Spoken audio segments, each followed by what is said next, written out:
The observation deck of Training Station Kepler-7 offered an unobstructed view of Earth, suspended like a blue marble against the infinite black. 23 cadets floated in their magnetic boots, helmets retracted, listening to Commander Voss drone about atmospheric composition ratios. Jennifer Chen kept her eyes on the planet below, calculating orbital decay vectors in her head. Anything to stay awake during another Earth Sciences lecture.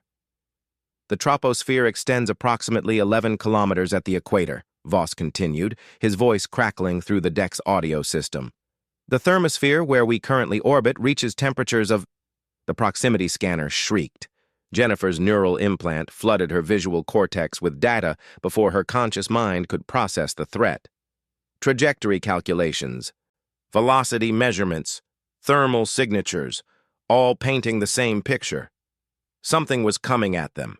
Fast. Her body moved on instinct. She kicked off from the deck, mag boots disengaging as her hand shot toward the emergency equipment locker.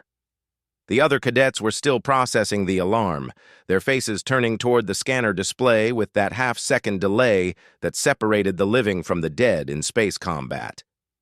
"Hostile projectile detected," the station's AI announced with infuriating calm. "Impact in 4.2 seconds. Defensive systems offline for maintenance. Recommend immediate..." Jennifer's fingers closed around the plasma catcher, a meter-long cylinder with electromagnetic coils that cadets used for debris collection exercises. It wasn't designed for what she was about to do. The safety instructor had explicitly told them never to attempt intercepting high-velocity objects with it. "Chen, stand down," Commander Voss barked. She ignored him. Her implant fed her the numbers. The projectile was moving at 2,847 meters per second, its plasma containment field barely stable, leaking radiation across 3 spectrums. Someone had fired a training round, but at full combat velocity.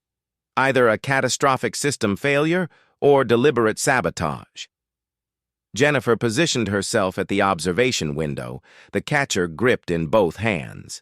Adam Torres, her training partner, launched himself toward her, his face pale. "Jen, you'll vaporize yourself. The energy transfer alone..." "Get everyone to the pressure doors," she said, her voice steady despite her heart hammering against her ribs. 2 seconds.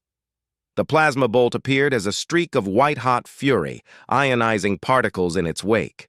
Jennifer's world narrowed to pure mathematics. Angle of approach, 47 degrees off perpendicular.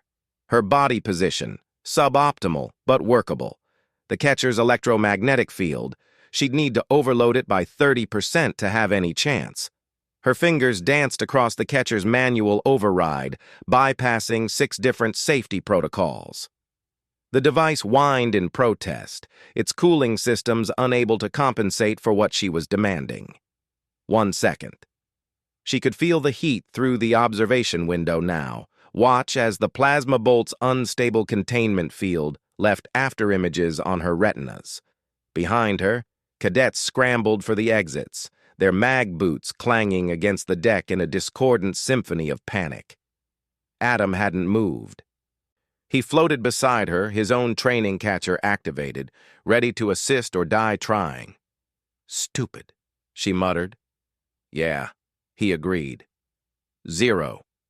Jennifer thrust the catcher forward at the precise moment the plasma bolt would have struck the observation window. The electromagnetic field expanded, forming a cone of force that attempted to slow, capture, contain the superheated projectile. The catcher screamed, a metallic shriek that spoke of failing components and exceeded tolerances. The impact drove Jennifer backward like she'd been struck by a freight train. Her shoulder restraints strained, the mag boots the only thing preventing her from becoming a projectile herself. The catcher glowed cherry red, then white, its surface ablating away in microscopic layers as it fought to contain energy meant to punch through reinforced hull plating. For one impossible moment, the plasma bolt hung suspended in the electromagnetic field, its fury trapped in a bottle of invisible force. Jennifer could see every detail, the way the plasma roiled and twisted, the fracture lines in its containment field, the precise point where stability would fail. Adam positioned his catcher beside hers, linking their electromagnetic fields. The dual containment stabilized the plasma bolt, diffusing its energy across a wider area. Smart. She'd have to tell him that later, if they survived.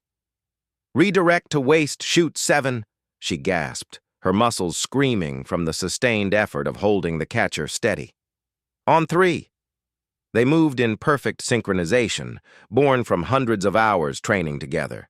The electromagnetic fields shifted, creating a corridor of force that guided the plasma bolt away from the observation deck, through the open waist chute, and out into the void where it could harmlessly dissipate. The plasma bolt vanished into space. Silence crashed over the observation deck like a physical force. Jennifer's catcher sparked once, twice, then died completely, its circuits fused beyond repair. She let it drift from her hands, suddenly aware that she couldn't feel her fingers. Nerve damage from the thermal feedback, probably temporary. Every cadet had frozen in place. Some halfway to the exits, others pressed against the far wall. All of them staring at her with expressions ranging from shock to awe to something that looked uncomfortably like worship. Commander Voss floated toward her, his weathered face unreadable. "Cadet Chen, you just violated 14 safety protocols, destroyed equipment worth 6 months of your stipend, and performed a maneuver that shouldn't be physically possible." Jennifer met his gaze. "Yes, sir." A smile cracked his stern expression. "Outstanding work." Adam bumped his shoulder against hers gently. "You know they're going to study the recorder logs from your implant for years, right? That catch is going into the training manual." She watched Earth continue its slow rotation below them, serene and indifferent to how close its orbital training station had come to catastrophe. Her hands had started shaking now that the adrenaline was fading. "Run the diagnostics," Commander Voss ordered the station AI. "I want to know how a training round achieved combat velocity, and someone find out who fired it." As the other cadets began moving again, surrounding Jennifer with questions and congratulations she wasn't ready to process, she caught Adam's eye.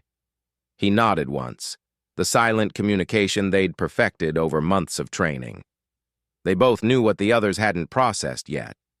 That plasma bolt hadn't been an accident. Someone had tried to kill them. And the fact that Jennifer had caught it might have just painted an even bigger target on her back. But that was a problem for later. Right now, Earth spun below, beautiful and fragile, and she was still alive to see it. That would have to be enough.